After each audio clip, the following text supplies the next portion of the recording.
তো আমাদের bird receive করার প্রায় কয় ঘন্টা হলো? 7টা দিকে রিসিভ করছি না? এখন হচ্ছে বাজে কটা? 11:30। 4 ঘন্টা 4.5 ঘন্টা হয়েছে। মেনলি প্রথম আমরা 4 ঘন্টা পর আমরা কী করবো? ক্রপ চেক টেস্ট করবো, অর্থাৎ মুরগি বাচ্চা যেগুলো ফিড পানি এগুলো খাইছে কিনা এটা আমরা ঠিকভাবে দেখবো। ঠিক আছে, ক্রপ চেক ফিল টেস্ট করবো। ঠিক আছে, তো আমরা এটা কীভাবে টেস্ট করবো সেটা তোমাদের সাথে এখন বিশদভাবে আলাপ আলোচনা করবো। তো এটা আমরা 6 ঘন্টা পর করি, 4 ঘন্টা, 6 ঘন্টা, 12 ঘন্টা এবং 24 ঘন্টা। এই কয় ঘন্টা পরে আমরা ক্রপ চেক টেস্ট করি। ঠিক আছে, তো এই ক্রপ চেকের মধ্যে আমরা কয়টা ক্রাইটেরিয়া পাই? 4টা ক্রাইটেরিয়া পাই। একটা হচ্ছে আমরা মুরগিকে ফিড দিচ্ছি, পানি দিচ্ছি, তাই না? কিছু মুরগি কী হবে? শুধু ফিড খাবে। যদি ফিড খায় তাহলে ক্রপটা কীরকম থাকবে? শক্ত থাকবে। এবং যদি ফিড না খেয়ে শুধু পানি খায় তখন কী হবে? নরম থাকবে, তাই না? এটা 2 নম্বর ক্রাইটেরিয়া। আর 3 নম্বর ক্রাইটেরিয়া হচ্ছে ফিড এবং পানি যদি খায় তখন কীরকম থাকবে? হ্যাঁ, ফিড পানি সব মিক্সড থাকবে। এটা আমরা ধরলে বুঝতে পারবো, ক্রপটা ধরলে বুঝতে পারবো। আর কিছু মুরগি আছে ফিডও খায়নি পানিও খায়নি, দুর্বল যেগুলা, সেগুলো কীরকম থাকবে? গলার মধ্যে কোনো, ক্রপের মধ্যে কোনো কী থাকবে না? ফিডও থাকবে না, পানিও থাকবে না। তো আমরা আজকে তাহলে এই জিনিসটা টেস্ট করব।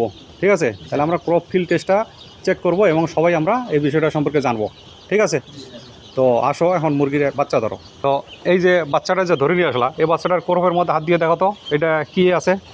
ক্রপটা নরম হয়ে গেছে, অর্থাৎ ফিডও খাইছে পানিও খাইছে। তো তুমি সেটার মধ্যে দাগ দাও যে ফিড এবং পানি, ফিড এবং পানির মধ্যে টিকসনে দিয়ে দিছো।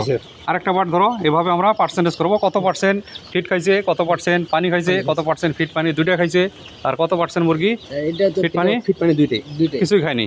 তো পরেরটা টিকসনে দাও, পরের লাইনে কী খাইছে? ফিড পানি দুইটা খাইছে না? এই মুরগিটা দেখো যে শুধু কি আছে? ফিড খাইছে, ক্রপের মধ্যে শক্ত আছে, ফিড খাইছে, শুধু ফিড খাইছে, পানি খায়নি। ঠিক আছে, ফিড পানি দুইটা খাইছে, ফিড পানি দুইটা হয়েছে, এটাও ফিড পানি দুইটাই। বেশি ফিড খাইছে, পানি কম হচ্ছে। হ্যাঁ, ফিড লেখো, শুধু ফিড দুইটাই। ঠিক শুনে দাও, ফিড পানি দুইটাই, ফিড পানি দুইটাই, ফিড পানি দুইটাই, ফিড পানি দুইটাই, ফিড পানি দুইটাই, ফিড পানি দুইটাই, ফিড পানি দুইটাই।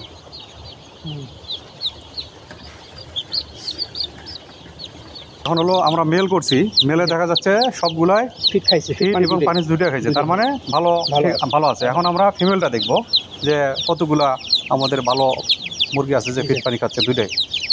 চেক করো, ফিড পানি দুইটাই,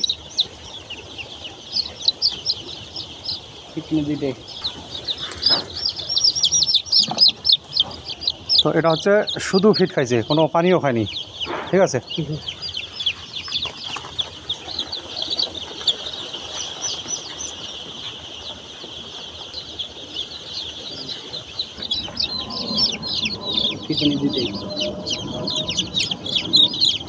তাহলে কি হলো? আমাদের যে মেলগুলো আছে, মেল দেখা যাচ্ছে 50টা মেল ধরছি, 50টার মধ্যে 50টায় ফিড পানি দুইটা খাইছে, তাহলে মেলটা ঠিক আছে। আর ফিমেলটা শুধু দেখা যাচ্ছে যে এখানে 3% ফিমেল শুধু ফিড খাইছে, আর বাকি 97% ফিমেল ফিড পানি দুইটাই খাইছে। তার মানে এখানে একটু যত্ন নিতে হবে। তো ঠিক আছে, কিন্তু আমাদের এখানে ফিডও খায় নাই, পানিও খায় নাই, এরকম মুরগি পাওয়া যায়নি।